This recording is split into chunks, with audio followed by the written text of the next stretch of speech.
Please be aware that the content of this podcast may be unsettling for some listeners. This episode contains discussion about the Christchurch mosque attacks of March 15th, 2019.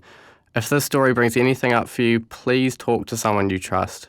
You can also free call 17372 to connect with a trained counsellor day or night.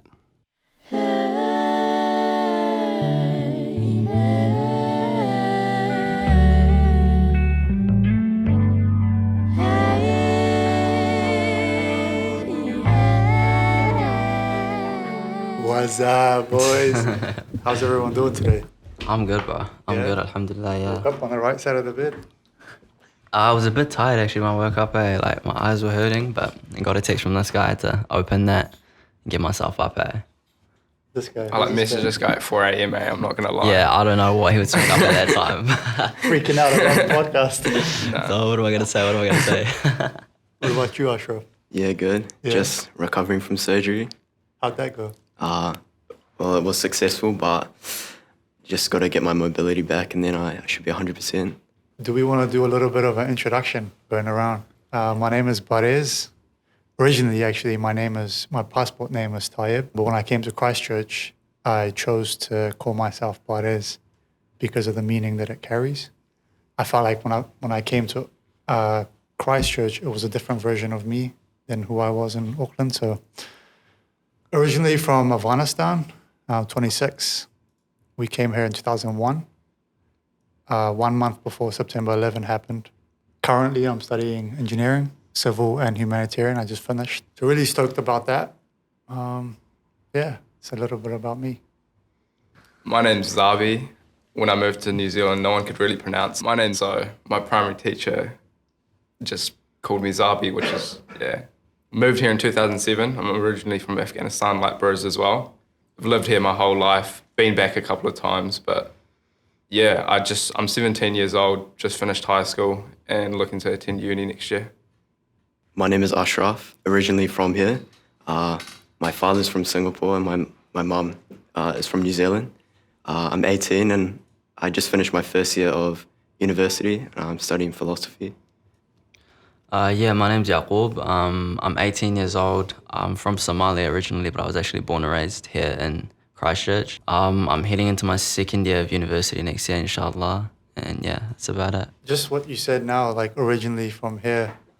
Let's get into this topic real quick. Because I struggle with this quite a bit, right? Like always having to introduce yourself and be like, oh, I'm from this place. Because you know the person that's looking at you, if they're like, let's say, European, their next question is going to be, but where are you really from? Yeah, exactly. You know? So you'd say it to them before they actually even ask you? Before they make any guesses. So what do you guys think about this? Like, how do you feel about it? Does it faze you or do you just not care? I mean, it's whatever to me, but like, if someone, I was born and raised here, but if someone asks me where I'm from, I'm forever going to say Somalia. Like, I'm not going to say, I'm a Kiwi or whatever. I don't know, maybe that might be just because I don't look like your typical Kiwi or whatever. So like, I'm aware that question might be coming from people. So I just say I'm from Somalia. Gotcha. This idea of a typical Kiwi though, what's that in your mind? It's not me. It's not you? No, real? bro. I mean, like, I'm visibly like African, you know what I mean? Like, I've got Why dark can't skin. there be Kiwi though? I don't know, bro. It's just like that, But I don't know, bro. I think people are just, It's a strange question, bro. I feel like it's got like a deep reasoning It's behind like it. sometimes you can just look at people, like when I walked in and the brother was sitting down, just by looking at him, I just knew he was Afghan. And I'd never seen him before, I'd never met him. I just knew he was Afghan. Gotcha. When I introduce myself as a Muslim, usually I get like doubts or kind of skepticism.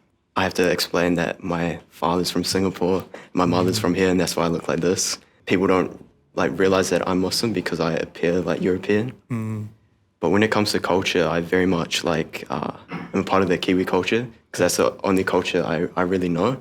Because I've only been back to Singapore once and like, I've just grown up here, so. That's interesting, see, because he's also grown up here and but he's clearly saying that I don't feel like. No, but like, isn't like part of your family, like Kiwi though? Yeah, so I feel like I'm that's trying to where it break comes that from. down, Yaqub, I feel like see? that's where it comes from, mate. But at the same time, like I still acknowledge like that I was born and raised here. That in a way, I'm a Kiwi and I like this country and its culture and all that. But yeah, when it comes to introducing myself, I feel like yeah, I sit more closely to my Somali side because that's all I've ever known growing up. Do you think there will come a time potentially where you can be like, you know what, I'm a Kiwi? Potentially, yeah, potentially. Nah, Potentially. I don't reckon No, I'll ever still? say that. Still, Nah, I hope that changes though. That's the goal, right? Like for you to live here and raise your children here even and be like, you know what? Yeah, my motherland is Afghanistan, Yeah. but I am a Kiwi.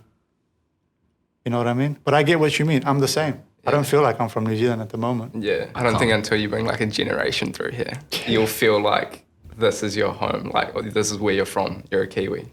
And I feel that now that my son's actually born in Christchurch, I want to raise him, or my wife and I want to raise him thinking New Zealand's home or Aotearoa's home, you know? Because he was born here, do you just feel like a part of you belongs here now? Do you Oh, get what 100%. I mean? Yeah. My wife and I talk about it often, like especially Christchurch. We'll forever be tied to Christchurch. Yeah, I think we need to start thinking of Aotearoa as our place for Definitely. the sake of our future generations. Yeah.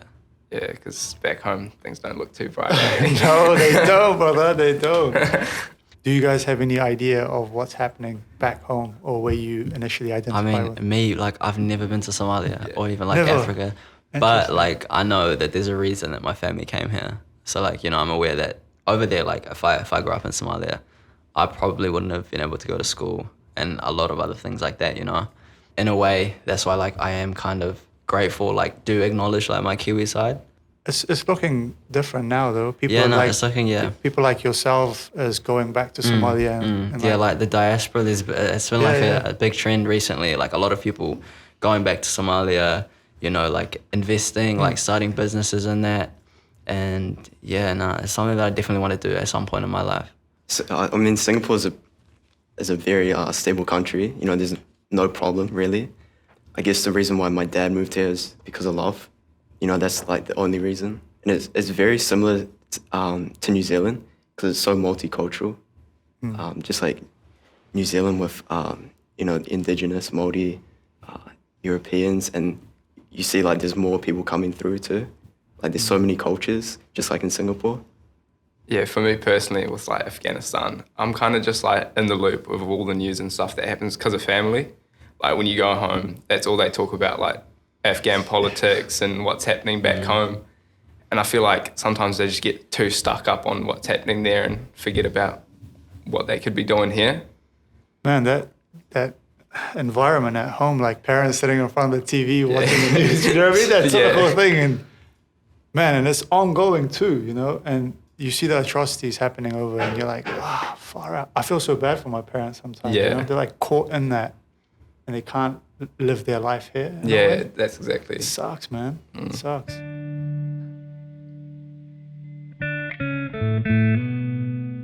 I wanted to go into our childhood, right? Like even Yeah. growing up here, because I think we all grew up here. What's something that you would change? Before the March things happened, I used to think school was like, school is everything. But I used to think school was everything. I thought like my grades would define me and I'd not go on like social gatherings and stuff just to like study and try to get good grades because I'd feel bad about myself if I didn't get as good grades as my mates did. And like growing up and after realizing that school won't define you, your grades won't define you, and like doing things outside of school, life doesn't just depend on school. That made me a lot more. Gotcha. So you'd be more sociable or Yeah, care like- more about the... Like not care as much about, don't let my grades define my happiness. This whole year, I'd just be thinking about what am I going to do at uni and what's going to happen next year, what are the possibilities. And I didn't really get to enjoy my last year at school. I feel like I could have got so much more out of it. That's one thing I'd change. Interesting. Okay. What about you, Yo? I just apply myself more, right? Apply myself more in my academics, football as well. Like, just put myself out there. Like I was, like there were so many opportunities that I could have put myself forward for, but I just didn't. I don't know, maybe I had the idea that like, you know, I wasn't that kind of person or something, but like I don't have that anymore, which is good. As I grew up, it kind of like just went away. Like when I was younger, I was a bit more quiet, but yeah, nah, I would definitely apply myself more. Cool. What about you, Ash? It'd be think more presently, stop worrying about the future. That's a good one. Because when you're worrying about the future, you kind of don't live in the present, And now looking back, I wish I thought more of the present. I would have enjoyed my time back there a lot more. Living in the moment. Yeah, exactly. How do we do that? How do we live in the moment, guys? It's a bit hard to live without constantly I feel like we naturally just think about, what we're going to do. Long-term goals. What we're going to do tomorrow, what we're going to do the day after, what we're going to do in a week's time, a month's time. I feel like we set those long-term goals, but to have the ability to like knock them down, you got to have all these like little short-term goals. Like I saw this little video of a US Navy SEAL, and he was up on the podium and he was talking about you should have like a list of things you want to do when you wake up, and the first thing on that list should be making your bed in the morning. Just making that bed in the morning gives you the confidence to knock another thing off that bucket list. And I feel like it's that if we can start doing that and focus on like little small goals, I feel like that will make us appreciate the present time a lot better. I tend to, like when I'm with my wife, family, turn off my phone and I'm fully in the moment. I look at my son and every single move that he makes, like just looking at the minor details, like you said. Yeah. And you just appreciate life and you're grateful, for that moment. I feel like everyone has that sense of like therapy in their life, whether it be family, friends, or like sport. Like I feel the exact same thing happen when I play football or whatever. Yeah. It's just time slows down. Yeah. Like when you focus on like the littlest things, you enjoy it so much more. Yeah, you're like locked in, bro. Like when I'm playing football, like I'm locked in. Like I'm never that, I wouldn't say I'm that focused on anything else, to be honest. Such an escape, honestly. It's a good feeling, man. When I like finished school, had a stressful day, whatever, you just go to the training ground. When you start training, like everything's out the door. Yeah. Like you don't think about anything else apart from playing football, like an hour and a half, 2 hours a piece, and then you go back to sanity. I feel like physical exercise is a good form of like therapy, bro. Not even therapy, just like getting your mind off things, like blowing off some steam, bro. Literally as well, like breaking a sweat, that'll help you so much. Different people like tend to have different types of therapy. Like some people use religion as a type of therapy. Yeah, like, that's one as well for me. That's a big one. Yeah. Sometimes you're stressed out, just go pray. It helps out. What do you think, Ash? For me, it's books, eh? Yeah. It serves as like an escape from reality, like a portal into another world. Exactly. Yeah, escapes. Like there's a lot of things that like our religion has prescribed for us as well. If you're like going through like stress, trials and tribulations and stuff, and one of them is you can pray Sahara in the middle of like the last third of the night, bro. That's when Allah descends to like the lowest heaven, and then we've got so many things there for us. Basically what it is if you're going through trials and tribulations, you pray and then you basically just let everything out, bro. Like you can make dua, you can ask Allah for help with whatever you're going through, and that's one thing that has helped me if I'm ever like stressed with uni, just stressed with life in general. Just praying, bro. Blowing off steam, getting rid of stress, that's one of the best ways that you can possibly do it, eh? And it, like prayer 5 times a day mandatory. It's like taking, like you wake up in the morning, 5 o'clock, whatever, like woke up today 5 o'clock. It's the first thing you do. You go do wudu and you go pray. Yeah. The first thing you take up, like recently I've been trying to start waking up earlier because it makes your days longer and like you be way more productive. So like waking up, praying, and then like going to the gym or something, and time just passes. And by the time people wake up, you've knocked so many things off your bucket list. Yeah. When I was younger, it was more just pressure from my parents to pray, like read Quran and all of that. So like there was a phase when I grew up and like I had the choice where I didn't really like used to pray as much. But then like after the shooting and everything that happened, I tapped back into that part of me and I've been praying consistently ever since. And like the change is crazy, bro. I was actually watching a video the other day and I was talking about how basically like the 5 daily prayers, like they're not long, they take like maximum 10 minutes, maybe like max. 5 minutes. It's basically just like an escape from everything that you got going on throughout your day. And it's actually like a good breath of fresh air, bro. Like it's a really good breath of fresh air. And it's this idea of submitting to the one and only, right? Like your creator. If you think about it in life, when we're going about our daily life, we have to deal with all these things, all these other external things that we are obliged to. And sometimes it pisses us off, right? Yeah. Like, we don't want to deal with this. And sometimes when you focus on religion, you put things into perspectives, like those things won't matter. Yeah, it gives you structure as well, like, So faith is huge in you guys' life? Yeah, 100%. Structure, big thing. 100%. Especially living in New Zealand. Definitely. It's hard to stay motivated, bro. Like living in a country like New Zealand, like a non-Muslim country, it's hard to find that motivation, but I need it. Personally, I need it. It's hard and you work. need to be self-motivated as well because your parents can only motivate you so much. Yeah. That's what it was like for me growing up. But then when my parents stopped kind of like motivating me in that, it was down to myself. And then, like, alhamdulillah, I started praying again and doing all of that stuff. And now that I've started, I can't stop. I can't picture my life without it. What about you, Ash? Do you feel like faith is a big part in your life? I think it should be. It's not as much. I wish I had that motivation, that desire to be motivated. But that's something I think I have to find inside myself and not like let other people try and motivate me, I guess. Yeah.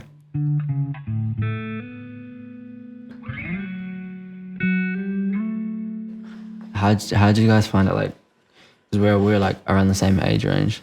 Yeah. Like growing up, like as a Muslim here, what obstacles did you guys kind of face? Because I know personally, like there were a lot of things that kind of got in the way. Like growing up, I wasn't really vocal about being a Muslim. I used to just keep it like pretty low key. When I was at school, like I wouldn't pray and stuff. I wouldn't do any of this. And when it came to like the only reason people knew I was Muslim really was because like, you know, like at the canteen, like I don't eat this, I don't eat that, you know what I mean? Yeah, they were like, oh, okay. But then I feel like when I was like year 12, that's when the mosque stuff happened, like the shooting and everything. And then after that, I became like a bit more vocal about it. I feel like maybe that might be something to do with like the reception that Muslims got after everything that happened. But yeah, no, I feel like I kind of used to suppress it and just keep it low key. Like I wouldn't practice publicly. I wouldn't talk about Islam the same way I do today to non-Muslims. Like I was one of the only Muslims in my school. So I feel like that could have been a thing. I don't want people to look at me differently or whatever. You know, I was Somalian as well. Like I was one of the only black people in my school too. Yeah. So I just kept it low key. I didn't really tell anyone about it. What was it like for you guys? Well, for me, I never really suppressed it, because I guess like the school Zabi and I went to was very, very diverse, and I always like to be different from like the rest of the crowd, so I never really kept that hidden. The schools I went to, like my siblings and my older sisters, and they all went to those schools before me, so the teachers knew that I was related and I was Muslim as well. So I didn't really have to say it, but when I'd introduce myself, it's not one of the things that I'd include in it. Same. So like when I got closer with my friends and stuff, they all knew. I'd tell them that I'm Muslim and this is what I can't do and this is what I can do. And I still do that to this day. Yeah. And I feel like it still hasn't changed. When I introduce myself initially to someone, I won't tell them that I'm Muslim. But if they're the type of person who will get to know me more and be more like, be a proper figure in my life, like then they'll know that I'm Muslim. Yeah. No, I feel like back then as well, like when people would ask me to do certain things that I couldn't do because of my faith, I would give them other answers rather than just being straight up with them like, oh, I'm a Muslim, like I would today. But yeah, I feel like that's just another part of what I was saying before. I feel like with some people, I'll just let them figure out that I'm a Muslim by the way I carry myself. Like, I won't straight up tell you that I'm a Muslim, but I'll be like, oh, I can't come because I have to pray or something. Yeah, no, I just see it like if people ask me questions, I just see it as like an opportunity to inform them, you know, because you never know, bro. Like you could talk to someone and then you could be the reason that they like want to learn more about Islam, that you could be the reason that they want to become a Muslim, you know. I feel like since the mosque shootings have happened, people have like shown more of an interest in our religion, and I see that by like my friends and like people I play football with and my coaches. They ask me like, they ask me questions about our religion and stuff, and a few of them have been asked to like come to the mosque and stuff. I'm real grateful that they want to learn about it, because them wanting to learn about it, it makes me happy. Yeah, no, it's a responsibility of ours as well, like as Muslims, you know, like if we go out and act like maniacs, bro, like do this and that, then they're gonna associate that with Islam, because there's not many Muslims here. So if you're acting in a certain way, they're gonna be like, oh, you know, maybe all Muslims are like this. If you carry yourself in like a positive way, then they might think that in the opposite sense, like, you know, maybe these Muslims aren't that bad. You know what I mean? A big thing about like being Muslim, especially when I was younger at school and stuff, fasting, the fasting month, I feel like that was a really good opportunity for me to like inform people and let people know about. Yeah, definitely. But at times I feel like it was also a challenge. At primary, I still remember how we'd have to sit down and wait until we'd finished our lunch before we can get up and play. Oh, damn. Yeah, like we'd be fasting and like we won't be able to like get up until it was like 15 minutes or something, Mark, and we'll just be sitting down like just staring into thin air, and then we can go get up and play. And it was just, like, speaking little about things. fasting as well, like we were talking about discipline before. Yeah. Like basically what we do during Ramadan is like you step away from all of your desires. Like you're not allowed to eat. If you're married, you're not allowed to, anything intimate with your wife. So basically those two like food. Within a specific period of time. While you're fasting, Sunrise to sunset. So like, bro, like that's like the ultimate discipline, and it really like humbles you and makes you realize like, those are just what's important. Like knowing what's important, like Ramadan, like that's a good time when it comes to that. It gives you a sense of gratitude as well. And we tend to like focus more in on our deen, especially during that month. Like trying to get the most out of it, trying to go to the mosque as much as we can and try to go to every tarawih that we can. It's my favorite part of the year, to be honest. Yeah, when same. it comes around, man, I'm a different person. Yeah, I'm Ramadan, just so bro. happy. Like, and then what's sad is like afterwards you can slowly like feel it going back down. But I wish I could keep up like that level throughout the whole year, bro. That's like the ultimate goal,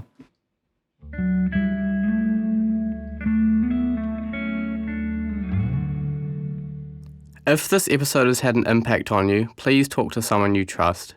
You can also free call or text 1737 to connect with a trained counsellor day or night. Hear Me, See Me is a safe place for young New Zealanders to share their stories. Please encourage others to listen to them.